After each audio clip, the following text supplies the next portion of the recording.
తండ్రి కుమార పరిశుద్ధాత్మ దేవునికి వందనాలు కృతజ్ఞతాస్తులు చెల్లించుకుంటున్నాను. ప్రియమైన దేవుని పిల్లారా, దేవుడు మనల్ని ప్రేమించి మనకి ఇచ్చిన ఈ నూతన దినం కొరకు దేవునికి వేలాది స్తోత్రాలు చెల్లించుకుంటూ అనుదిన వాక్య ధ్యానంలో భాగంగా ఈ దినమందు ధ్యానం చేయడానికి దేవుడు మనకిచ్చిన వాక్యము 2వ దిన వృత్తాంతాల గ్రంథము 6వ అధ్యాయము 12-13 వచనం. ఇజ్రాయేలీలందరూ సమాజంగా కూడి చూచుచుండగా యెహోవా బలిపీఠము ఎదుట నిలిచి తన చేతులు చాపి ప్రార్థన చేశాను. ఇజ్రాయేలీలందరి ఎదుటను మోకాళ్ళుని చేతులు ఆకాశం వైపు చాపి సొలొమోను ఇట్లని ప్రార్థన చేశాను. ఇక్కడ మనము సొలొమోను మహారాజు మందిరము కట్టించిన తర్వాత మందిర ప్రతిష్ఠ రోజు దేవునికి విజ్ఞాపన చేసే విధానాన్ని మనం చూస్తున్నాం. దేవుని యొక్క మహిమ ఆ మందిరం నిండుకున్నప్పుడు అక్కడ యాజకులు లేవీయులు అందరూ కలిసి దేవునికి గొప్పగా స్తుతి చెల్లిస్తున్నప్పుడు వాద్యములతో వాయిస్తూ దేవుని ఘనపరుస్తూ ఉన్నప్పుడు దేవుని మేఘము ఆ మందిరంలో నిండుకొని ఉన్నది. అది అక్కడ చేరిన వారందరూ చూసే ఉంటారు.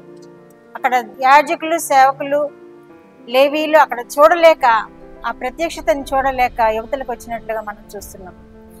ఆ ప్రత్యక్షతను చూచి దేవుడు దిగి ఉన్నాడని చూచి సంతోషించి ఆనందించి రాజైన సొలొమోను మహారాజు ఏ విధముగా విజ్ఞాపన చేస్తున్నారు. ఏమనంటే, ఇజ్రాయేలీలందరి ఎదుటను మోకాళ్ళుని చేతులు ఆకాశం వైపు చాపి సొలొమోను ఇట్లని ప్రార్థన చేశాడు. ఆయన రాజని చూసుకోలేదు, అక్కడ ఆయన ఒక గొప్పవాడని చూసుకోలేదు, ఆయన స్థితిని చూసుకోలేదు. కానీ దేవుని ఎదుట మోకాళ్ళు ఉన్నాడు. ఆకాశం వైపు చేతులెత్తి మోకాళ్ళుని ఇలా ప్రార్థన చేశారు. ఏంటంటే క్రిందంతా ప్రార్థన ఉంటుంది, దేవుణ్ణి ఏమేమి కోరాడో అదంతా క్రింద ప్రార్థన ఉంటుంది. కాబట్టి ఇక్కడ మనం తెలుసుకోవాల్సింది ఏంటంటే, ఆయన మహారాజు అయినప్పటికీ జ్ఞానవంతుడు అయినప్పటికీ సొలొమోను మహారాజు ప్రజలందరి ఎదుట సిగ్గుపడకుండా దేవునికి మోకాళ్ళుని చేతులు పైకెత్తి ప్రార్థన చేసినట్లుగా మన వాక్యంలో చూస్తున్నాం. మనము కూడా మందిరంలో చేరినప్పుడు ప్రార్థన చేస్తాం. ఎలా అంటే, మోకరిస్తే మోకరిస్తాం, లేకపోతే లేదు. దేవుని స్తుతించేటప్పుడు చేతులు ఎత్తేస్తాం, లేకపోతే లేదు. అలా అయితే దేవుడు మన ప్రార్థనలు వినడు. సొలొమోను ప్రార్థన విని నేను జవాబు ఇస్తున్నానని దాని దగ్గరకు వచ్చి ప్రత్యక్షమై జవాబు ఇచ్చిన వాక్యం కూడా మనం దీనిలో చూస్తాము.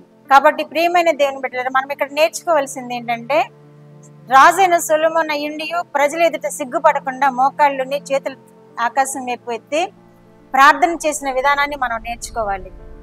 అలా మనకు మనం సబ్మిట్ చేసుకోవాలి దేవునికి. ప్రార్థనలో మనం సిగ్గుపడకుండా మన శరీరం అంతటిని లోపరుచుకుని దేవుని ఎదుట మోకాళ్ళు ఉన్నారు. మనం దేవుని ఎదుట మోకాళ్ళుని ఆయన మందిరంలో ఉన్నారు, ఆయన మనల్ని చూస్తున్నారు, ఆయన మనతో ఉంటున్నారు, మనం వింటారు అనే ఆశతోటి మోకాళ్ళు ఉండాలి.